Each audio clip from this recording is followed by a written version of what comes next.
Marja nodded without looking up.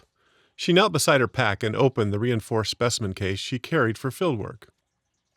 She selected the smallest chisel first and pressed its edge carefully against one of the exposed seams. The first strike rang through the chamber like a low bell. The tone did not echo the way stone normally would. Instead, it spread outward in layered waves, as if the crystalline mass was absorbing the sound and returning only fragments of it. A second strike loosened a narrow sliver no larger than a finger.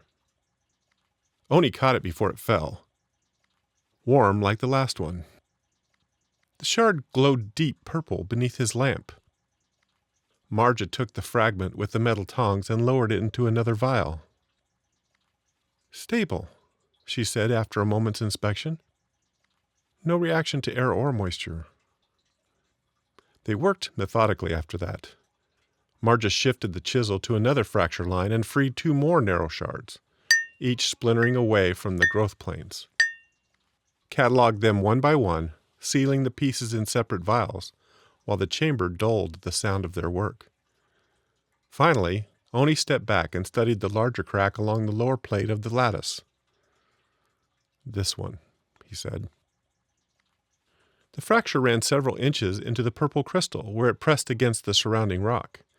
A narrow seam formed where the growth had split along its own lines. "Here," Oni said. Marja set the broader chisel carefully along the fault and struck it. The sound was deeper. The crystal trembled faintly beneath the blow. Marja struck again. The seam deepened. A third strike followed. With a brittle snap, the plate fractured along the seam and broke free into Oni's waiting hands, the largest shard yet. The lattice calls, we feel it shift. The air grows thin, the earth will lift. What once held fast begins to sway. The laws we trust begin to stray.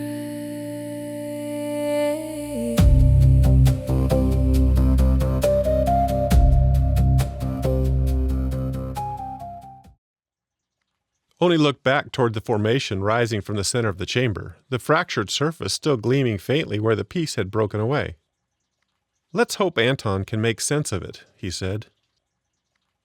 Anton Belikov was Jamre's senior chemist. He was meticulous, cynical, perpetually underfunded. If anyone could crack the mineral's origin or composition, it was him. Oni remembered a dig 3 years earlier along the Selenga floodplain, a miserable joint assignment where the rest of the team had nearly quit after a week of rain and collapsing trenches. They had pulled a cluster of fused ceramic shards from a shallow burial pit and tossed them aside as hearth debris, worthless. He could still picture Anton sitting cross-legged beside the sorting table when they dropped the fragments next to him. Anton hadn't even looked up. He had simply flicked 2 fingers in the air, his quiet way of asking them to arrange the pieces in order of size.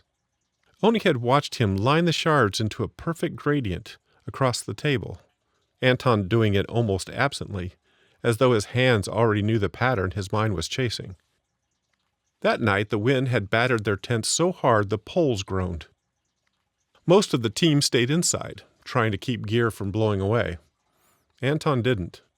He worked alone beneath a single lantern outside the equipment tent, turning fragments under the light and humming the same 3 notes every time he noticed something new.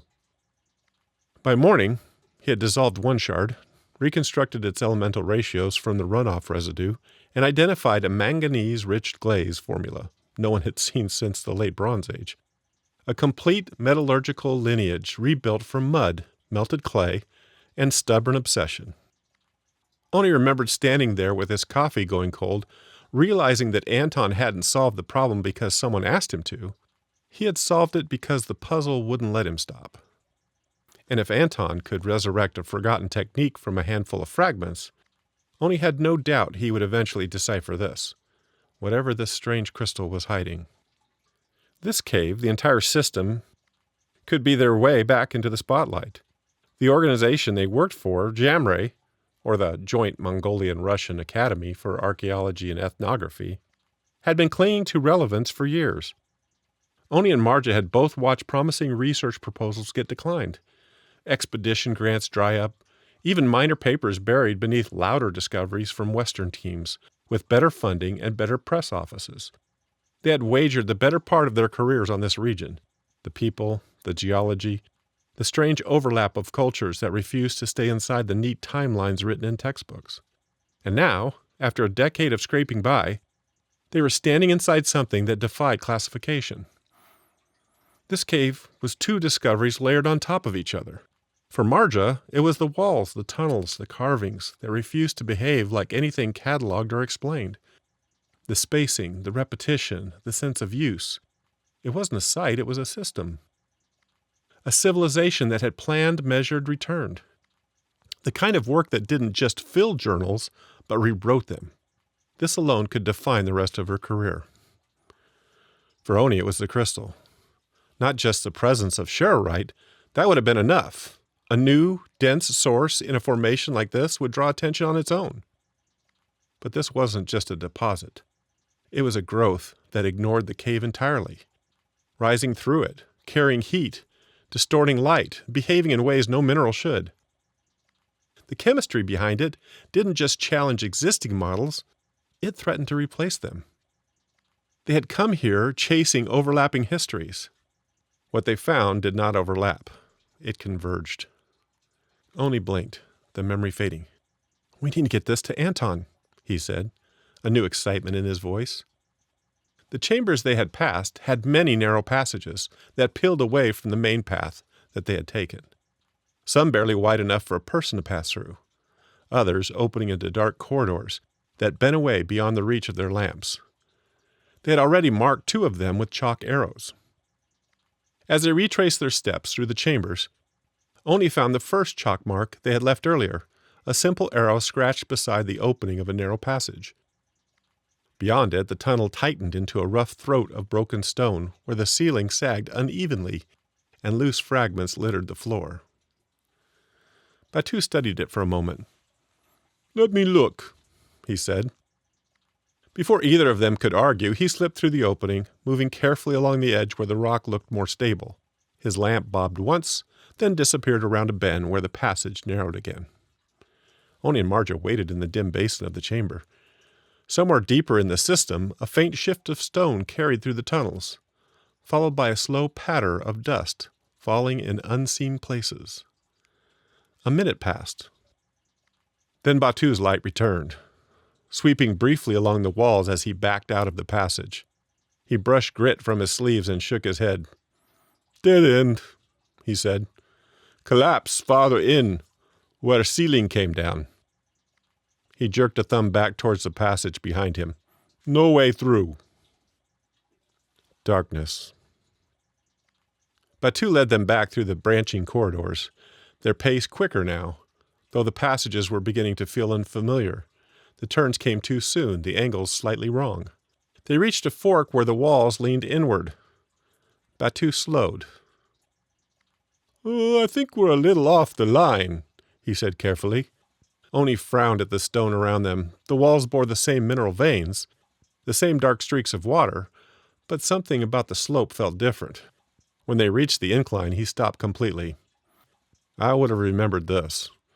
The passage rose sharply ahead of them, a narrow chute of broken stone where water had polished the rock into a slick sheen. Batu stepped forward and pressed the sole of his boot against the slope. "Slick as oil," he said. Oni dropped his pack and pulled 2 anchors and a short coil of rope from the side pouch. "New path," he said, "one at a time. This time I'll lead." He set the first anchor, testing the stone carefully before shifting his weight upward. The incline forced them into a slow climb, boots searching for small holds in the damp rock while their shoulders brushed the walls. Their breathing filled the tight space, echoing faintly in the narrow shaft. Halfway up, Marja's boot slipped. Loose shale rolled under her foot, and she lurched backwards, her shoulder striking the wall hard enough to knock the breath from her chest. Batu's hand snapped out and caught her wrist. The grip closed around her arm like a steel cuff. "Got you," he said easily. He held her steady until her footing returned. Then, with his free hand, he reached out and patted the wall beside them. "Bad stone," he muttered to it. "You leave her alone." For a moment, the absurdity of it, the quiet scolding of a cave wall, almost made Marja laugh despite the drop beneath them. Batu gave her a brief grin, pleased with the small victory. She nodded once. "Thanks." They continued upward. At the top, the incline leveled into a cramped shelf of stone. Above it, a low gap opened between fallen slabs where part of the ceiling had collapsed. Oni kneeled and leaned forward, feeling the edge of the opening. A faint current of air brushed his cheek.